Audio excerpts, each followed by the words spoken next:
Salut, c'est Adrien, bienvenue dans cette vidéo. Si vous ne me connaissez pas, je suis musicien reconverti en développeur informatique et aujourd'hui cofondateur d'une startup qui s'appelle Citrus. Sur cette chaîne, je partage les outils et les concepts de développement personnel et d'entrepreneuriat qui m'aident à être chaque jour un peu moins nul. Aujourd'hui, j'ai envie de parler d'une notion qui est un vrai sujet de société, à savoir le succès. Le succès. En tant que musicien, j'ai fréquenté un certain nombre d'artistes et de sportifs ayant connu le succès. Pourtant, j'ai toujours trouvé que chacun le vivait très différemment. Certains malheureux comme les pierres, certains constamment insatisfaits, d'autres hyper épanouis et qui transforment tout ce qu'ils touchent en réussite. Mais finalement, qu'est-ce que c'est vraiment le succès? Et si on pouvait vraiment l'atteindre? Alors après, qu'est-ce qu'on fait? C'est bon? On a coché une case de la to-do list et c'est fini? En m'intéressant de plus près à la question du succès, à travers ma vie professionnelle, personnelle, mais aussi mes rencontres et mes lectures, j'ai l'impression qu'il y a trois grands principes qui en ressortent. Trois principes qui, à mon avis, permettent de plus facilement faire place au succès dans sa vie. Et c'est ça dont on va parler aujourd'hui. D'après les internets mondiaux, le succès est un état dans lequel un éventail défini d'attentes est rempli. Il peut être considéré comme l'opposé de l'échec. Je me rappelle d'un article que j'ai lu au sujet du basketteur américain Allen Iverson.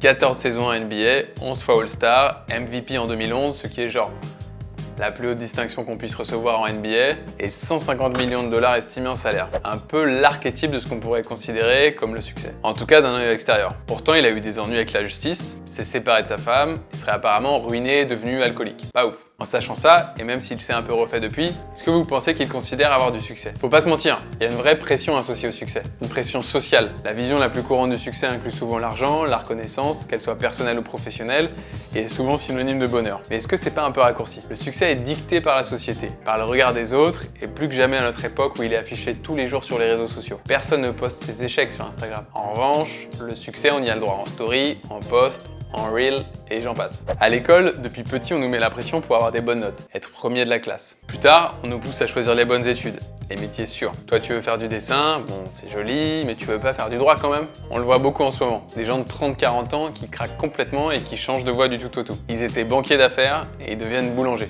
Ça mange pas de pain. Et tant mieux, ils sont vachement plus heureux. Et la question, c'est pas de savoir quel métier rend heureux ou qu'un métier a plus de valeur qu'un autre. C'est peut-être d'envisager que la seule définition tangible du succès, c'est la vôtre. Ou qu'il n'y en a pas. Mais ça nous aide pas beaucoup. Alors comment on fait? D'après Richard Shell, auteur du célèbre livre sur le succès intitulé Springboard, que je vous conseille d'ailleurs, je mettrai le lien en description, le succès n'est pas atteignable sans un travail qui a du sens. Pour lui, un travail qui a du sens, c'est un travail qui se trouve à l'intersection de trois éléments. C'est un travail qui vous stimule émotionnellement. Il faut que vous preniez plaisir à réaliser ce travail. C'est contre-intuitif, mais c'est pas parce qu'on est bon à une tâche qu'on prend forcément plaisir à l'exécuter. Deuxièmement, un travail qui implique vos compétences. Il faut que vous sachiez l'exécuter. Par exemple, si vous savez coder, c'est une compétence que vous pouvez mettre à profit. Troisièmement, et enfin, c'est un travail qui a de la valeur aux yeux des autres. Si ce que vous faites ne sert à personne, personne ne sera prêt à vous rémunérer pour cette compétence. C'est le concept bête et méchant de l'offre et de la demande. Moi, par exemple, en montant ma boîte, créer cette app de sport Citrus qui permet de poster et de suivre en ligne des entraînements, ça me stimule émotionnellement. C'est un vrai challenge et ça me passionne. Ça implique mes compétences en tant que développeur et entrepreneur et ça a de la valeur aux yeux des autres, en tout cas statistiquement, dans la mesure où je sais que l'industrie du fitness n'est pas un marché saturé et que tout le monde a besoin d'une activité physique dans la vie. That's it. With your arms now.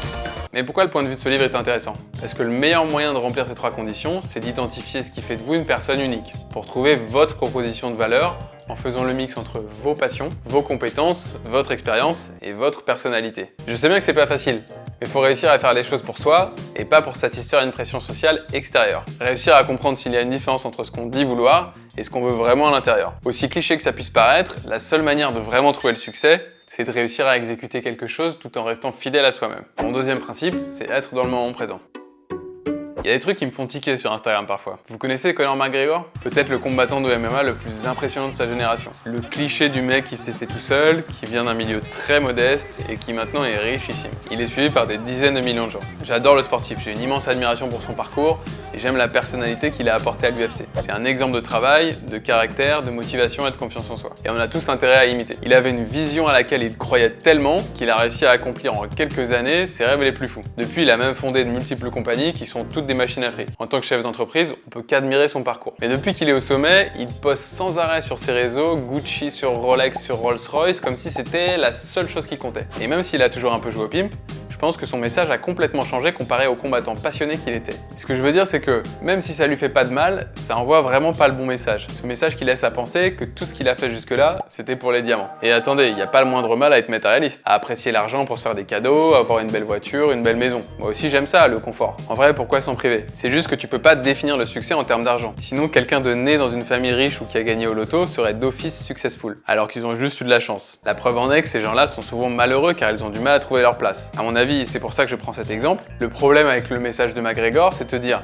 quand tu auras ces choses, tu seras heureux. Or McGregor le sait pertinemment, c'est pas vrai. On peut lui enlever tous ses blings, ses voitures, ses costumes, on lui enlèvera jamais ses titres. Et s'il devait recommencer, il saurait exactement comment faire.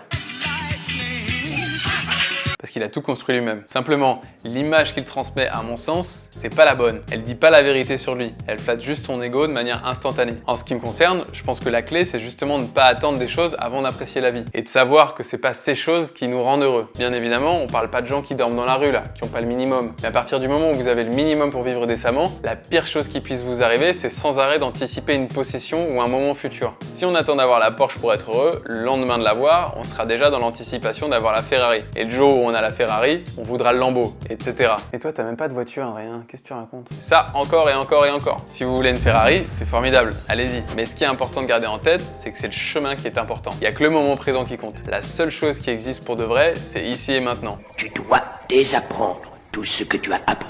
Tout le reste, c'est que des idées, c'est du vent. Le passé, c'est des souvenirs. Le futur, c'est notre imagination. Si vous arrivez à être en paix, aligné avec vous-même maintenant, vous le serez dans le futur et votre vie sera un succès. Au contraire, si quand vous êtes en vacances, vous pensez à vos prochaines vacances, vous continuerez à le faire à chaque fois et vous n'apprécierez jamais vos vacances. Comme dit mon coach de tennis favori, ce cher Patrick Mouratoglou, The key is to enjoy that process of being on the way to reaching what you want to achieve in your life. And I believe that's the real success is there. dans la vie, on n'est jamais arrivé et c'est ce qui la rend passionnante. En étant dans le moment présent, vous arriverez à prendre du plaisir le long du chemin. Et c'est là que réside le vrai secret, la clé. Car peu importe les obstacles, rien ne pourra vous arrêter. Alors si vous voulez connaître le succès, pensez à prendre le temps de profiter de l'instant. La vie est une question de relief. Si on accepte les victoires, il faut aussi connaître les échecs. Il n'y a pas d'émotion positive sans émotion négative. Elle n'aurait aucune couleur. Et quand je dis connaître les échecs, c'est pas seulement échouer, mais c'est accepter d'échouer. Mal digérer un échec, ça peut avoir de multiples conséquences. Perdre confiance en soi, être triste, déprimé, avoir peur de continuer, être angoissé. Seulement le problème, c'est que c'est pas le succès qui rend heureux. C'est être heureux qui vous apporte le succès. Quand on est heureux, aligné, épanoui, et peu importe le projet en question, on envoie les bonnes émotions. Et là, évidemment, on a plus facilement tendance à rencontrer les bonnes personnes. Celles qui vont pouvoir nous faire avancer dans nos projets, celles qui vont pouvoir nous aider. On a plus facilement tendance à prendre les bonnes décisions de manière éclairée et plus facilement tendance à agir de la bonne manière. Pour de vrai, aller chercher l'échec et en tirer les bonnes leçons, c'est la meilleure manière de se rendre compte que rien ne peut nous arrêter. C'est exactement ce qui se passe avec les gens à qui tout réussit. Les superstars dans le sport, dans la musique, dans le business, ils sont juste des gens comme vous et moi, comme toi.